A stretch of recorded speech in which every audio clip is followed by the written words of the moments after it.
Hey everybody, how you guys doing? This is Carmine Smith again with Principles for Life, and today you guys are in for a treat. I am going to let you guys in on an intimate conversation between myself and my mentor Chauncey Young, and we're going to be talking about something that we think is plaguing our ministries today.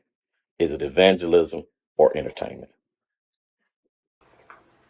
All right, so we were talking earlier about entertainment and why the church has gotten or how it's gotten to that place. Let's talk about the difference between entertainment and evangelism and where do we kind of get off? Because according to the fivefold ministry, evangelism is when I teach it with the five fingers: teacher, pastor, evangelism being the longest finger or the furthest reach, prophet, apostle, which can touch all five fingers, right? So when I teach it, I kind of utilize the hand. Evangelism being the longest finger, being the most exposed, the one that gets everybody attention, the one that deals with praise dancing, singing, auxiliaries in ministry.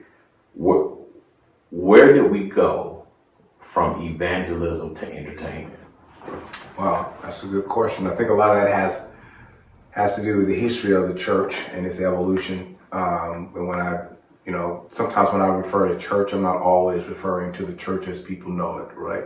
What are your references when you refer? For instance, when I'm referring to the church, I'm not always referring to what people would consider the ecclesia or the called out ones, called out assembly.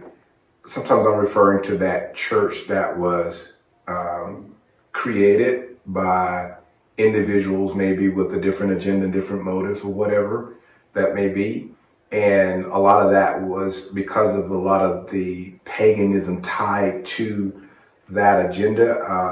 I think that opened the door for a lot of the entertainment, if you would, to come, to be a part of it. And so I think it starts there with where that history started, right? And it's just an evolution. It's been happening and it's growing and growing because that particular aspect of the church is secular, right? And it's involved with a lot of secularism. And so, with the syncretism that goes on within that, it gives way to capitalism and things like that. And so there is revenue associated with that. A lot of people, you spoke of evangelism.